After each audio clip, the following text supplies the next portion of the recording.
दोस्तों नमस्कार। आप लोकतंत्र का जिक्र कीजिए, हम बीजेपी का जिक्र करेंगे।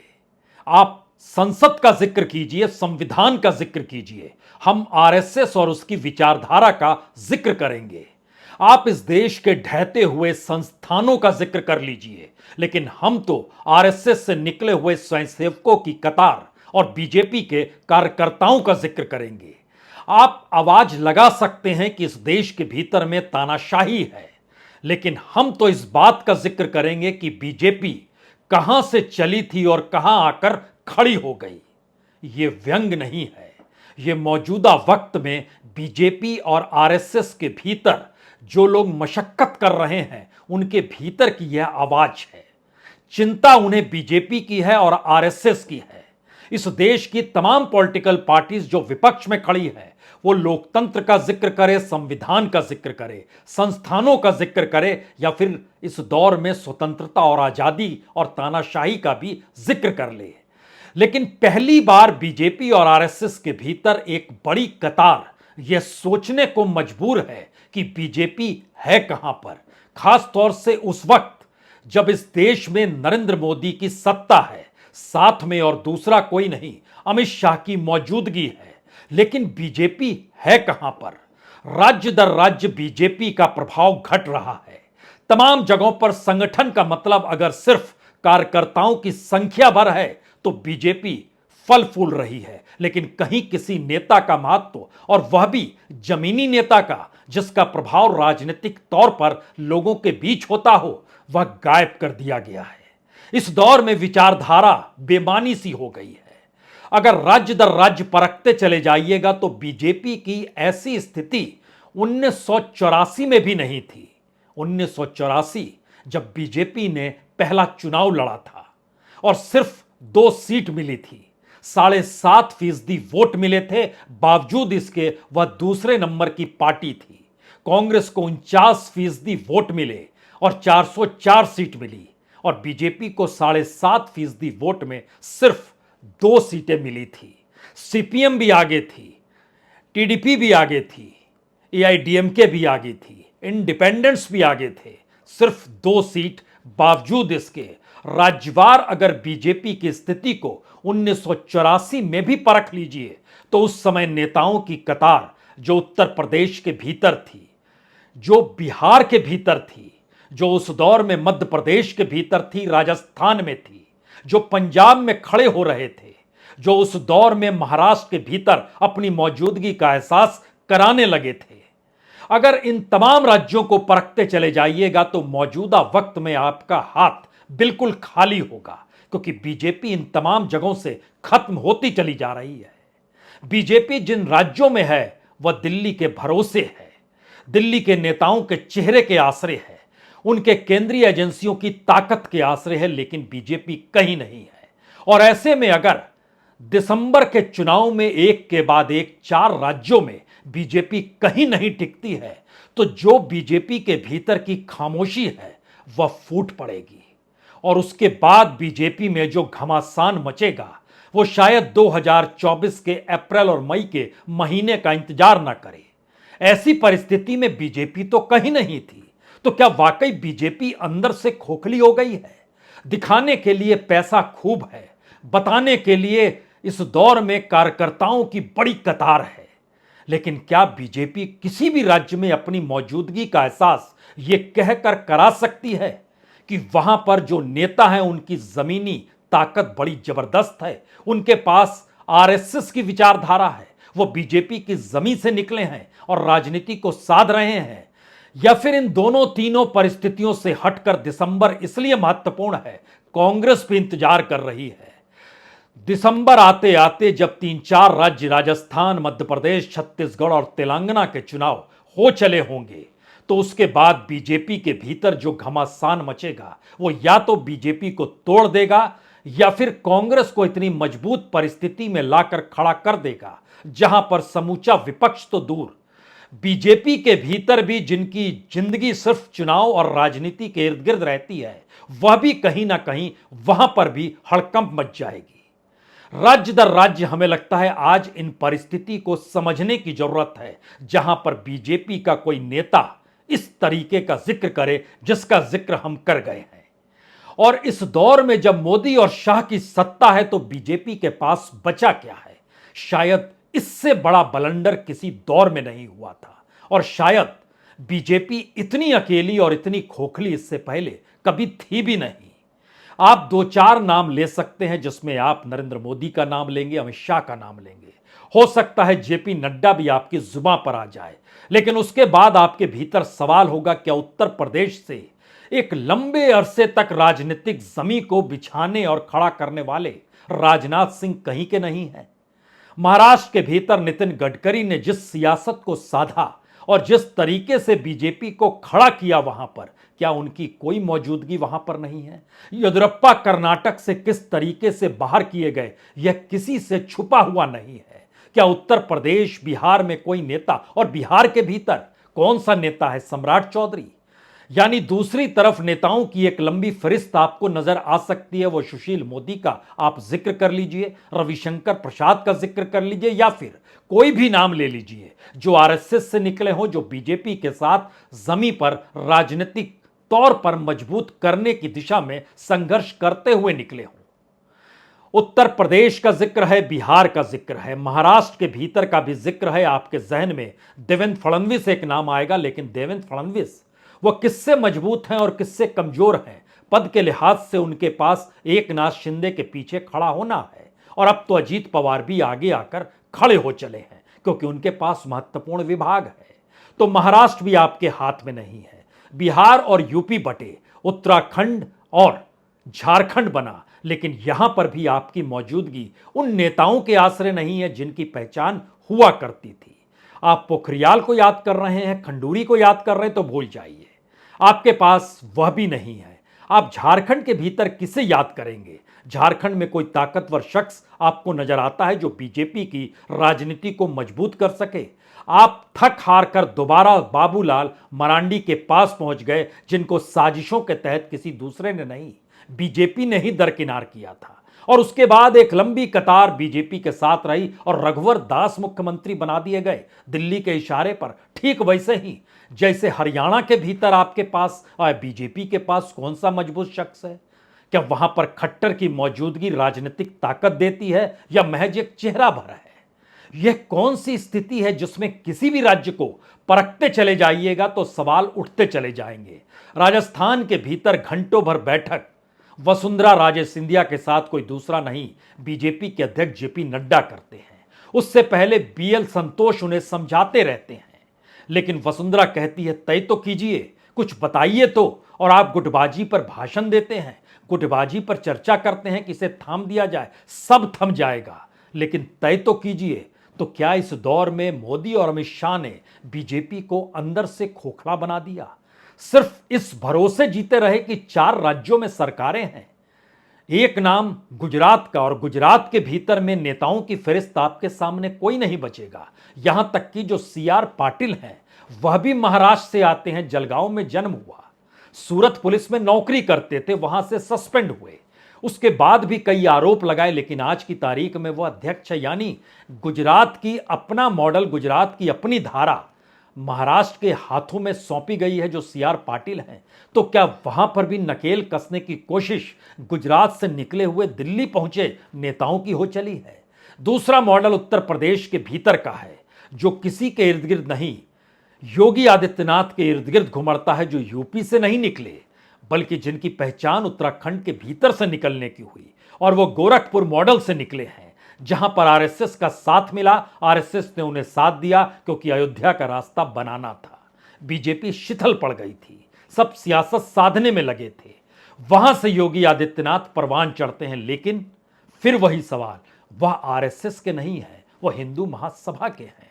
और एक बड़ा टकराव वैचारिक तौर पर भी हिंदू महासभा के साथ आरएसएस का भी रहा है, हेडगेवार के दौर में भी और गुरु गोलवलकर के दौर में भी। लेकिन उसके बाद किस राज्य में आप जाना चाहेंगे? आपके सामने अगर पश्चिम बंगाल खड़ा है, तो पश्चिम बंगाल के भीतर भी आपने उसी पॉलिटिकल पार्टी के नेताओं को कमान सौंपी है जिसके विरोध में आप खड़े हैं, शुभेंदु अधिकारी। यही चेहरा, यही पहचान। उड़ीसा के भीतर कौन बड़ा नेता है? उड़ीसा के भीतर दिल्ली की पहचान और दिल्ली में बीजेपी के बैठे नेताओं की पहचान धर्मेंद्र प्रधान के जरिए, जो एक चुनाव वहां जीत नहीं पाए, एक जिता नहीं पाए।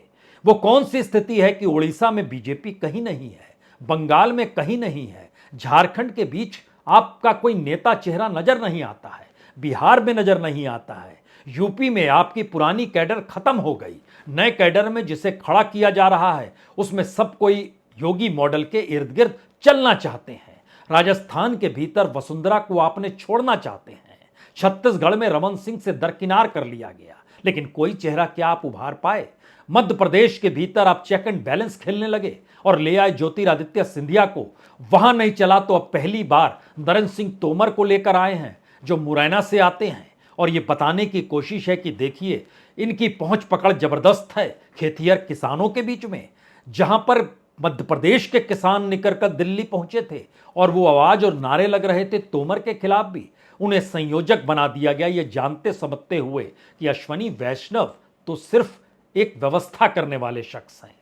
जो भूपेंद्र पटेल हैं वो भी अपने तौर पर चीजें कर नहीं पाएंगे, लेकिन जब पैसों का जोड़ तोड़ होता है तो चीजें अपने अनुकूल रखनी पड़ती है। तो क्या बीजेपी की पहचान इस दौर में, जो पैसा है बीजेपी के खाते में, जो पार्टी के पास पैसा है, जो बड़ी इमारतें हैं और जिले दर जिले बीजेपी का जो ऑफिस खड़ा हो रहा है, वही पहचान है? नेताओं की फहरिस्त इस दौर में कहीं नहीं है। तो किस राज्य में बीजेपी का जिक्र किस रूप में किया जाए? और अगर नहीं कर पा रहे हैं तो दिसंबर आते आते क्या हो जाएगा? जो खामोशी इस दौर में अलग अलग नेताओं ने बरती है और बिना आधार वाले नेताओं को जो स्पेस दिया गया है, क्या उसका परीक्षण भी जरूरी है? हो सकता है ये तमाम परीक्षण जरूरी हो, क्योंकि जब हम हर सिलसिले का जिक्र कर रहे हैं तो बीजेपी का नाम पैसे के तौर पर है, संगठन और उसके कार्यकर्ताओं की संख्या के तौर पर है, केंद्र की ताकत के तौर पर है, केंद्रीय जांच एजेंसियों के तौर पर है, जिले दर जिले बीजेपी की खड़ी होती इमारतों के तौर पर है। लेकिन एक बार फिर लौटिए, जब बीजेपी 1980 में बनी और 1984 में बीजेपी पहला चुनाव लड़ने जा रही थी, तो जिन जिन राज्यों का जिक्र कर रहे हैं वहां से जो नेता निकले उन्होंने ही बीजेपी को खड़ा किया। और 2024 आने से पहले जो बीजेपी की अंदरूनी स्थिति बतला रही है, उसमें राहुल गांधी और कांग्रेस की रणनीति बड़ी साफ है। वो जान चुके हैं कि बीजेपी अंदर से खोखली हो चली है, क्योंकि बाहर से जो दिखाया जा रहा है नरेंद्र मोदी और अमित शाह को, वह पूरा का पूरा 2024 की बिसात बिछाने के लिए है और अपनी छवि निखारने के लिए है। इससे हटकर बीजेपी के भीतर कुछ भी नहीं बच पा रहा है। तो टूट होना हो, घमासान तो मचेगा, शोर हंगामा तो मचेगा। येदियुरप्पा दरकिनार कर दिए गए तो कर्नाटक हार गए। हिमाचल प्रदेश के भीतर में नेताओं की फहरिस्त आपको अगर याद नहीं आ रही है तो एक क्षण के लिए आप याद कीजिए किस तरीके से वहां प्रेम कुमार धूमल हुआ करते थे, अनुराग ठाकुर के पिताजी। अभी भी राजनीतिक तौर पर उनका दिमाग 24 घंटे हर कॉन्स्टिट्यूंसी को लेकर चलता है, लेकिन आपने उन्हें दरकिनार कर दिया। उत्तराखंड में खंडूरी और पोखरियाल का जिक्र हमने जानबूझकर किया, आप धामी को ले आए। जो अपनी कॉन्स्टिट्यूंसी को देख ले तो यह भी शायद बड़ी बात है। तो क्या इस दौर में हरियाणा में खट्टर, उत्तराखंड में धामी, कर्नाटक में बोमई, राजस्थान में वसुंधरा, मध्य प्रदेश में शिवराज सिंह चौहान, छत्तीसगढ़ में रमन सिंह, गुजरात में बिना आधार वाले नेताओं का पूरा जमघट, और इन सब से बुरी स्थिति तो आपने इस तरीके की गवर्नेंस दी और इस तरीके की राजनीति को साधा कि अपने ही साथ खड़े लोग आपसे बिफर पड़े। उसमें बिहार भी शामिल है, पंजाब भी शामिल है, महाराष्ट्र भी शामिल है। उद्धव ठाकरे हो, नीतीश कुमार हो या फिर सुखबीर बादल हो, तीनों आपके साथ नहीं खड़े हैं, क्योंकि वो जान गए हैं कि जिस राजनीति पर आप चल रहे हैं उस राजनीति के आसरे जब बीजेपी ही अंदर से खोखली हो जाएगी तो इन छत्रपों को पूछेगा कौन, और ये छत्रप कितनी नाजुक स्थिति में होंगे यह बताएगा कौन। तीन अपने सबसे बेहतरीन सहयोगियों को उस राजनीति ने खोया जिस राजनीति ने डंके की चोट पर कहा सब कुछ हम ही तय करेंगे। और इस परिस्थिति में जब आप तेलंगाना और आंध्र के भीतर भी जाएंगे तो आंध्र प्रदेश में आप एनटीआर परिवार के इर्द गिर्द आकर खड़े हो गए। एनटीआर की बेटी पुंडेश्वरी आपकी अध्यक्ष बन गई हैं और आप डोरे डाल रहे हैं टीडीपी पर, चंद्रबाबू नायडू पर, जो एनटीआर के दामाद थे। राजनीतिक तौर पर किसी भी राज्य को किसी भी तरीके से परखना शुरू करेंगे तो जब आपके हाथ में असम का जिक्र होगा तो वहां भी एक कांग्रेसी बैठा है, पुराना कांग्रेसी, जो करप्ट, जिन पर आरोप भी लगे थे। और अगर आप उत्तर पूर्वी राज्यों में सेवन सिस्टर में चले जाएंगे तो जो कुछ मणिपुर में हुआ है उसकी पूरी की पूरी गूंज पूरे नॉर्थ ईस्ट के भीतर है। तो जो आरएसएस अपने तौर पर दबाव, एक वक्त लाल कृष्ण आडवाणी गृह मंत्री हुआ करते थे, तब उन्होंने डाला था जब 4 स्वयंसेवकों की हत्या हो गई थी नॉर्थ ईस्ट में। और तब उस वक्त गृह मंत्री ने कुछ भी नहीं किया था। उस वक्त दिल्ली में झंडेवालान में संघ के मुख्यालय में आडवाणी वहां पर चारों स्वयंसेवकों के लिए श्रद्धांजलि अर्पित करने आए थे और गेट के पास ही, जो दरवाजे से घुसते ही बाईं तरफ जो हॉल है, वहीं पर चारों की तस्वीर लगा दी गई थी कि आडवाणी और अंदर ना जाए। इतना गुस्सा, आक्रोश आरएसएस के भीतर था क्योंकि वह नॉर्थ ईस्ट में काम कर रहा था। लेकिन उसकी राजनीतिक परिणति ऐसी होगी, जहां पर मुस्लिम नहीं है वहां गिरजाघरों और ईसाइयों को निशाने पर लिया जाए। सियासी तौर पर ऐसी सियासत ना तो यह विचारधारा है और ना ही यह एजेंडा है। राजनीतिक तौर पर शायद यह ऐसा खोखलापन है जिसने 9 बरस के भीतर वह सब कुछ उभार कर रख दिया जो गुजरात में उभर नहीं पाया 2002 के बाद। यह परिस्थिति इससे पहले बीजेपी की 1984 में बिल्कुल नहीं थी। उस समय के नेताओं की फहरिस्त अगर आप देखेंगे तो आप हैरत में पड़ जाएंगे, क्या कतार थी नेताओं की। और फिर उसके बाद सोचेंगे मौजूदा वक्त में कौन है। सिर्फ इस बात का जिक्र बार बार किया जाता है कि पुराने नेताओं को नए लोगों के लिए रास्ता खोलना पड़ेगा। और यह जानते समझते हुए कि इस दौर में तमाम राज्यों में जहां बीजेपी शासन कर रही है वहां की आर्थिक सामाजिक परिस्थितियां डामाडोल है, कोई विजन नहीं है रोजगार कैसे दें, कोई विजन नहीं है कि लोगों की जिंदगी और उसकी जद्दोजहद में कैसे अब साथ भी खड़े हो पाए।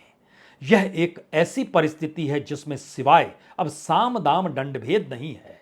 यह दरअसल तिकड़मों की राजनीति का दौर है।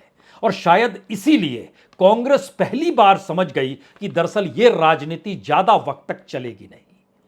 राहुल गांधी ने आज सुप्रीम कोर्ट का दरवाजा खटखटाया है, जिस सरनेम को लेकर जिक्र है। और यकीनी तौर पर सुप्रीम कोर्ट कितना वक्त लेगा जिरह करने में, यह कोई भी सोच सकता है कि मिनट में लेगा या सेकंड्स में लेगा, घंटे तो नहीं बीतेंगे, यह तो फैक्ट है। लेकिन बावजूद इसके बीजेपी उस राजनीति को साधने चली जहां जम्मू कश्मीर के भीतर कोई ऐसा नेता नहीं जिसकी पकड़ हो। हिमाचल प्रदेश में नेता नहीं, वहां पर आपने गुलाम नबी आजाद को अपने तौर पर खड़ा किया। हिमाचल प्रदेश में नेता नहीं, उत्तराखंड में नहीं, पंजाब में नहीं, हरियाणा में नहीं, उत्तर प्रदेश में योगी छोड़कर नहीं, जो आपका अपना पहले कभी नहीं था, बिहार में नहीं, झारखंड में नहीं, पश्चिम बंगाल में नहीं, उड़ीसा में नहीं, मध्य प्रदेश में नहीं, गुजरात के भीतर भी सिर्फ आपके पास फौज है।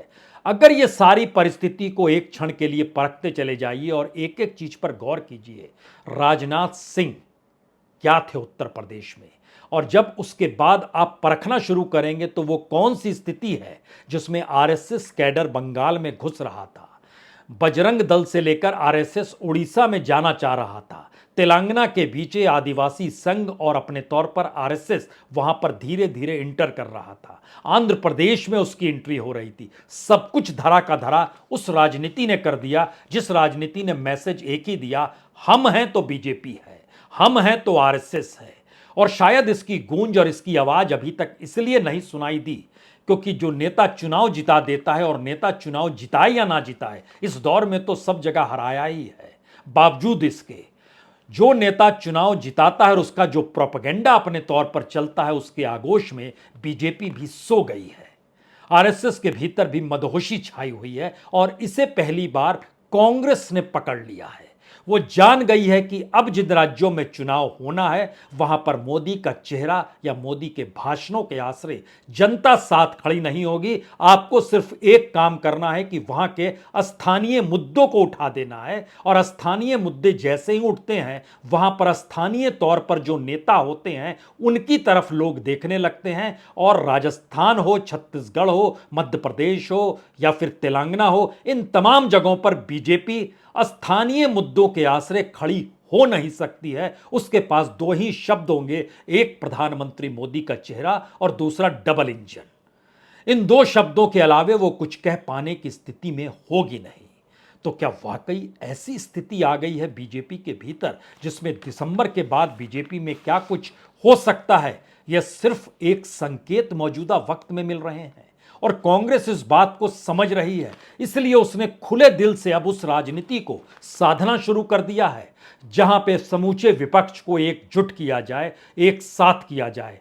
भोजन का आमंत्रित है बेंगलोर में आकर साथ में बैठकर चिंतन करने की परिस्थिति है। लेकिन इसके ठीक समानांतर उस राजनीति को साधने की दिशा में भी है कि दरअसल जो वोट लोकसभा चुनाव या किसी भी चुनाव में किस नेता के साथ कहां पर खड़ा होता है, उसे साधने की कोशिश करने की जरूरत है। तो क्या भारत की राजनीति में बीजेपी का अस्त होने लगा है? क्या भारत की राजनीति में बीजेपी, जो सबसे बड़ी दुनिया के राजनीतिक दल के तौर पर उभर कर आई और जिसकी पॉलिटिकल फंडिंग इतनी ज्यादा हुई कि 1952 से लेकर मौजूदा वक्त तक तमाम पॉलिटिकल पार्टीज अपने नोट गिनते चले जाएं, लेकिन वह भी कम पड़ जाएंगे जब बीजेपी के फंड को आप देखेंगे, उसकी संपत्तियों को देखेंगे, जिले जिले उसके बनते हुए हेडक्वार्टर को देखेंगे, तो बीजेपी को अब समझना होगा एक वक्त इस देश में सीपीआई ने भी हर जगह पे अपने दफ्तर बनाए थे, परवाना भवन खोले थे। कुछ उसी अंदाज में भारतीय मजदूर संघ बीएमएस ने जगह जगह पर अपनी इमारतें बनाई। सीपीआई आपको याद है राजनीतिक तौर पर सफल आज की तारीख में हो पाएगी? बीएमएस आपको याद है क्या वाकई वह ट्रेड यूनियन के तौर पर कहीं उसकी मौजूदगी सफलता के साथ खड़ी नजर आएगी? जब नहीं नजर आएगी तो क्या पहली बार बीजेपी भी उसी कतार में शामिल हो चली है कि 24 के बाद कोई नाम लेवा ना रहेगा और दिसंबर के बाद बीजेपी के भीतर इतनी जबरदस्त तरीके से घमासान मचेगा जिसकी आवाज हिंदुस्तान की राजनीति में मौजूदा वक्त में शिखर पर बैठे हुए चेहरों को डिगा देगी और शायद डिगाने के साथ साथ उनको दरकिनार करने की परिस्थिति भी लाकर खड़ा तो नहीं कर देगी। यह सारी परिस्थिति इसलिए है क्योंकि राज्य दर राज्य जिस ताकत का अनुभव बीजेपी ने किया है, उस ताकत की कोई जमीन अपनी नहीं है। वो सारी जमीन प्रोपेगेंडा पर खड़ी है, वो सारी जमीन दिल्ली की ताकत पर खड़ी है। और किसी भी राज्य में किसी भी संगठन के भीतर जब उसकी मौजूदगी अपने वहां की परिस्थिति के साथ नहीं होती है तो वो कैसे हवा में झूलता है और नेता खामोश हो जाते हैं, क्योंकि उन्हें पता होता है कुछ भी बोलेंगे तो फिर हाशिए पर ढकेल दिए जाएंगे। लेकिन ये खामोशी, इंतजार कीजिए, दिसंबर के बाद बड़ी तादाद में टूटने वाली है। बहुत बहुत शुक्रिया, बहुत बहुत शुक्रिया।